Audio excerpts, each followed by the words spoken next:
আসসালামু আলাইকুম গাইস, কি অবস্থা সবার? আশা করি সবাই ভালো আছেন। তো দেখতে দেখতে এই ঠাক ঠুক 767-768-র খেতে খেতে খেতে খেতে অবশেষে গরু ছাগল বান্ধা গাইবান্ধা জেলায় প্রবেশ করলাম।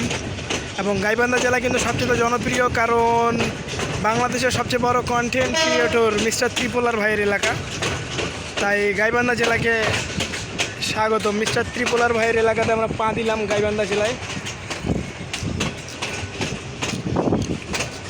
রেজাউল রহমান রিজভি ভাই, বাংলাদেশের সবচেয়ে বড় গেমিং কন্টেন্ট ক্রিয়েটরের এলাকা। যারা গেমার তারা অবশ্যই চিনে থাকবেন।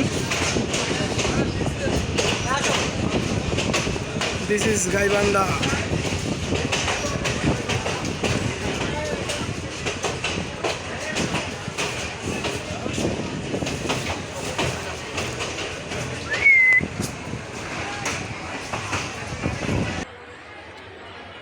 গাইবান্ধা স্টেশন কেমন লাগছে?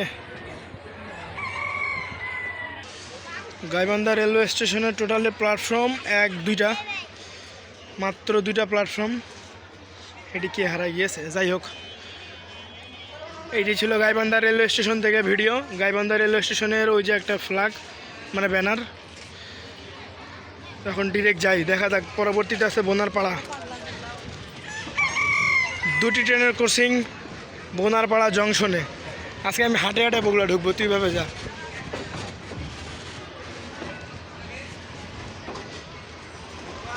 মাত্র দুটি platform.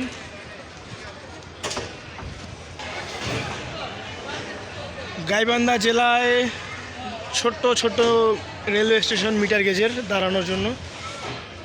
Lalmoni express, Burimari express, Rangpur express, Ramsagar express, Bogura commuter mail দেখলাম এগুলোই চলাফেরা করে।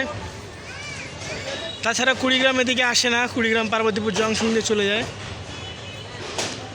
তো এই গাইবান্ধা জেলায় যেহেতু ভিডিওটা হইল, গাইবান্ধা গরু ছাগল বান্ধা, এরই নাম গাইবান্ধা। প্ল্যাটফর্মটা উঁচু রয়েছে, এটা মানতে হবে। মাঝখানে গ্যাপ রয়েছে দেখেন, আর সাইডে ছোট্ট একটা পুকুর দেওয়া রয়েছে অস্থির কিছু ভিউয়ের জন্য। সেকেন্ড টাইম ভিউগুলো ভালো পাওয়া যাবে, তাছাড়া আর ফার্স্ট টাইম ভিউগুলো ভালো পাওয়া যাবে না।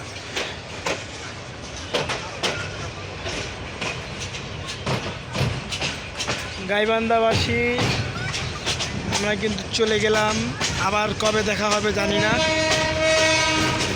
তো সামনেই কিন্তু স্পেশালিস্ট ভিডিও হতে যাবে, বিকজ 767 এবং 768 দুটি ট্রেনের ক্রসিং বোনারপাড়া জংশনে হবে।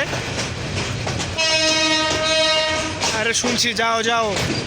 তো এর পরের বোনারপাড়া ভিডিওটা কেউ মিস দিয়েন না। বোনারপাড়া দুটি ট্রেনকে দেখানোর চেষ্টা করবো, 767 এবং 768 মেইন হাইওয়ে গাইবান্ধা।